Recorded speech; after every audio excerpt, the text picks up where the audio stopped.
The One Piece is the name of the treasure that Joy Boy left on the island of Laugh Tale 800 years ago. In all that time, only one pirate crew, led by Pirate King Gol D. Roger, has set foot on that island to confirm that this treasure actually exists. To find the One Piece, you need to find Laugh Tale. To find Laugh Tale, you need to find the 4 road poneglyphs that give you the coordinates. To find the 4 road poneglyphs, you need to find Lodestar Island, which informs you about the poneglyphs to begin with. But to find Lodestar Island, you need to sail all the way to the end of the New World. To find the New World, you need to sail to the end of Paradise. And to find Paradise, you need to find Reverse Mountain to enter the Grand Line. However, to enter Reverse Mountain, you need to source a worthy vessel and crew capable of navigating the perilous and deadly entrance. And to find all of the things I just said, you need to leave your cute little windmill village and set out on your adventure, little boy. There's a lot to do, which is why even now, 24 years after the death of Gol D. Roger, no one has managed to go all the way. But the question is, why bother? What are we fighting for? What is this treasure? This is a question that fictional pirate scholars have been working tirelessly to determine ever since One Piece first began in 1997. What I've done is condense their work into approximately 10 minutes for you to watch while you're on your way to work or the gym or the toilet or something. Be warned, fictional pirate analysts are no joke, even if they do have the word anal in their title. But there is a genuine chance that one of the theories in this video will spoil the greatest mystery of this series for you. It feels only right to give you the opportunity to flee if you so desire. And with that warning complete, and with you having completely ignored it, here is every major theory to solve the mystery of the One Piece. The first being the thought that every one of us has had at some point whilst reading or watching the series, which is that the One Piece is the journey itself and the friends we made along the way. We're starting with this one because this is how most series would cop out and answer the impossible mystery that's been set up. Although to be fair, if any story called for it, it is definitely One Piece, given the major elements of friendship and adventure. However, such a solution actively disgusts author Oda, who in an interview in 2019 stated, "The One Piece is not the bond of the Straw Hats. I hate that kind of thing. When I was a kid, I was not happy with the ending of The Wizard of Oz that the adventure itself was the treasure. That story was unacceptable. Luffy is going to have a great journey, so I'm going to give him a proper treasure." So there we have it. If anyone was still hanging on to the belief that the One Piece may be the friends we made along the way, stop it. This statement gives us the concrete criteria for the One Piece. 1. It needs to be something either tangible or something that can only be experienced upon reaching Laugh Tale. And 2. It needs to be something that would reward Luffy personally, because this is a story and the author wants to appropriately compensate his main character for the journey undertaken.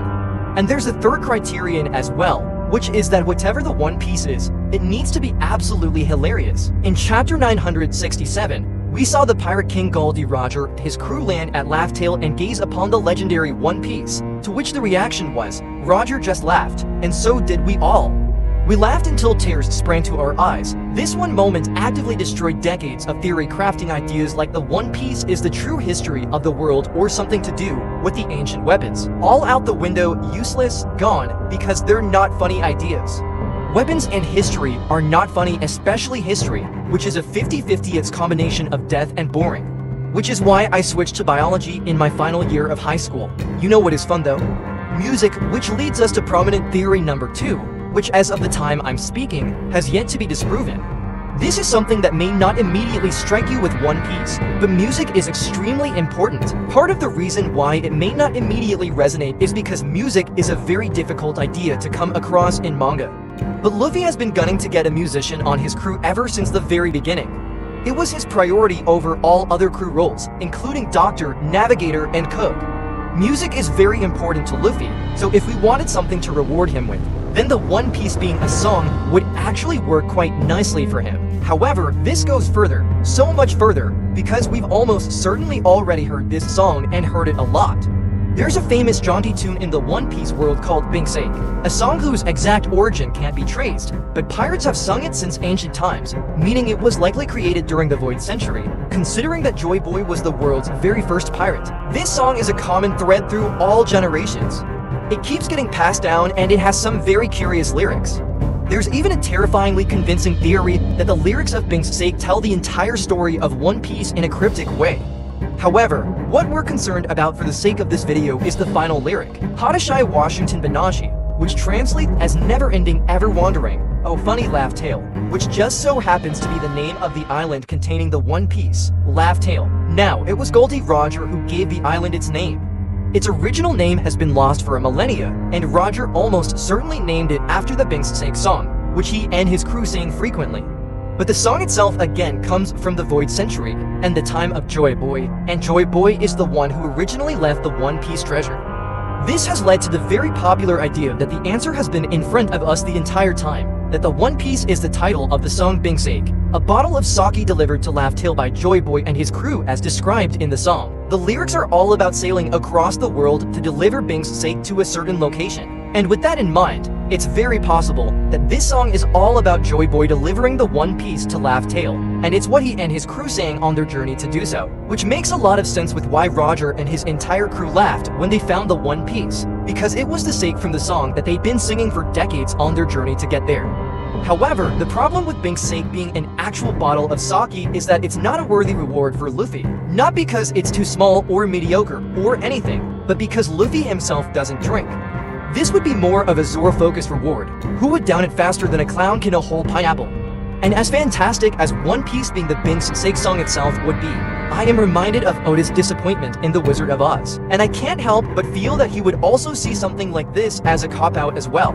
It could be the answer. I cannot disprove it, but I can give you what is at this stage a much more likely theory, which I would describe as out of this world if it wasn't literally the exact opposite of that. It is the world. Let me explain. When written in Japanese, the One Piece treasure is the Haidotsunagi no Daihyo. Now, Daihibu means great hidden treasure, whereas Haidotsunagi means that which connects all. This is tricky, very tricky, because the word tsunagi is written in here again, instead of kanji. The reason why this is tricky is because in Japanese, you can say words in the exact same way with completely different meanings, and the way you identify the specific meaning is in writing by examining the kanji used, which we cannot do. Oda has gone to such great lengths to hide the secret of this treasure that even doing something as simple as spelling it out with characters would give the entire game away. So for example, one way you could spell it with kanji is this, Haidonakaki, meaning that which connects people together, or this, Haidonagi, meaning one sea at peace. These are two examples of God and L knows how many. And I know this isn't exclusive to Japanese. We do have homophones in English, which is which, etc. But it's nowhere near the same level of variety and, more importantly, quantity that exists within almost every word in Japanese. However, it was these two kanji spellings that were identified as key contenders because it makes so much sense with one of the strongest theories to this very day being that the One Piece is the planet itself.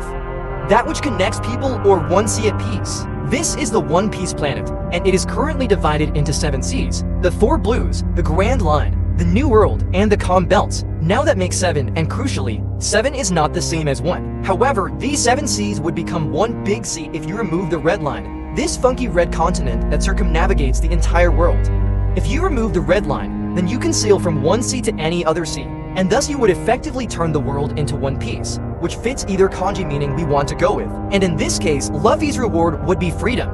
It's a common misconception that Luffy's dream is to become the Pirate King. To be fair, it's a misconception spread by Luffy himself, who didn't reveal his true desire until more than 1,000 chapters into the series. While his exact end game is a mystery to readers, Luffy's primary desire is to become the most free person on the planet.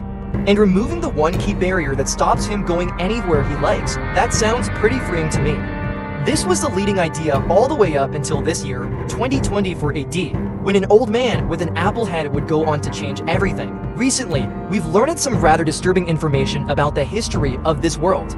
Disturbing as it may be, it is something that shows that the planet idea is on the right track. We've just been focusing on the wrong aspect. During Egghead Island, Dr. Vegapunk revealed the shocking truth that the planet was flooded during the Void Century, and that there is an entire world hidden in the dark depths of the sea. The way this flooding was accomplished was likely by using the ancient weapons, or at least one weapon, Uranus, which is capable of erasing islands and raising the global sea level by 1 meter per island. So during the Void Century, global sea levels rose by 200 meters. If you're mathematically inclined, you'll quickly calculate that this could mean that up to 200 islands were destroyed during this period. Except, not really, because back then we wouldn't have called them islands. We would have called them continents, and perhaps even continents singular, because almost every island was originally connected by land. land which modern people now mistakenly refer to as the seafloor. So again, right idea with the planet, but wrong idea with the red line. Instead, what we need to do is find a way to drain the planet. If we can restore the water back to pre-void century levels, then that accomplishes the dawn of the world, a vaguely defined future where sunlight is allowed to touch the sleeping civilizations currently lying in the pitch-black ocean, which would then unite the planet into one piece, not by connecting all the seas, but by connecting all of the islands by land. This makes sense with the words spoken by Roger when he found out what the One Piece was. Odin's journal entry stated, "We learned the entire truth of the world, what the 100-year void is, what the people of the D are, what the ancient weapons are, and in the face of that vast treasure, which was very real indeed, Roger just laughed, and so did we all. We laughed until tears sprang to our eyes, but then Roger spoke. Oh, Joy Boy, I wish I'd been born in your time." It's hypothesized that Roger said this because knowing that his multi-decade adventure only accounted for a fraction of what the planet had to offer would have had him envious of the days of Joy Boy, where people could adventure freely and endlessly, which I think is the best possible reward for Luffy. At the end of his long adventure, Luffy finds out that there is an even greater journey waiting for him. One so big that multiple lifetimes wouldn't be enough to cover all of the adventure he can have with none of the travel restrictions. If he so desired, he could spend the rest of his life walking from location to location, and the romance that began all the way back in chapter 1 would never have to end. But you let me know in the comments which theory you like best, and if you have another idea on what the One Piece could be.